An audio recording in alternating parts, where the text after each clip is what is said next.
Hello class, this is Tim Shanks, and I'm here to tell you a little bit about my creative process. And there's several things that go into my creative processes, but one thing I do believe is all circumstantial. It can depend upon your mood, the way you wake up that day, or what have you.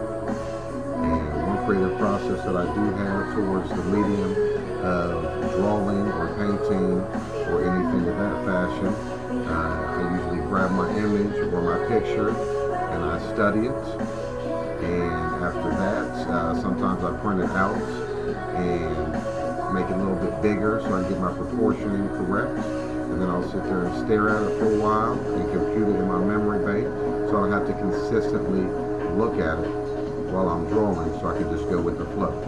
I do like to draw a light grid on the medium that I'm using, so then I can, kind of piece it up, if you will, which is the best way.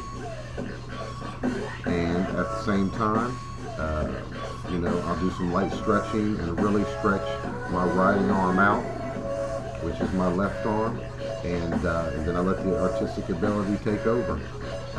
With video shoots or some dancing videos or what have you, if I'm doing it with my son or my daughter or what have you, I like to kind of formulate a question and ideas of what do I want to do. Do I want to add effects later on? Do I kind of want, what kind of background do I want? You always got to formulate that question and go with the ideas, and sort of like a mind version of the thumbnails to the storytelling. I do like doing that. And one similar thing I do have with my creative process and getting ready for the day, getting ready for work, whether it's doing videos, even school. I tend to do some light stretching and just close my eyes, step outside, and listen to nature to try to clear the mind so I can come back into it. But a lot of times that's not successful because I'm constantly thinking of what I want to do. So the meditation happening throughout this course is going to help immensely. I love the breathing, the following breathing, what have you. And but that's a little bit of my creative process. I'm sure throughout the duration of this class I'll figure out better ways to tap into my working definition of the creative process.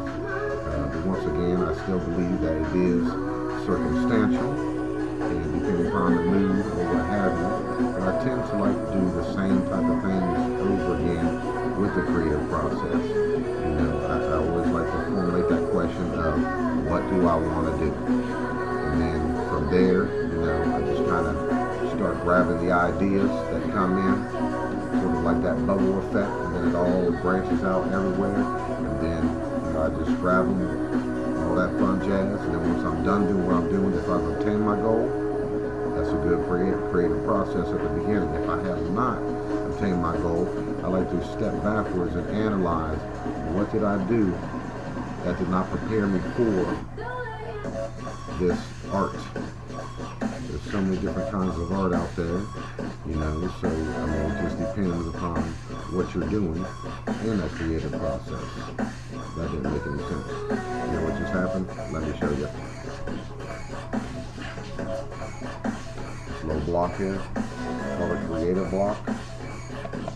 It got me. So on that note, I need to just take a few seconds, get rid of this thing, take a few seconds, and clear the mind.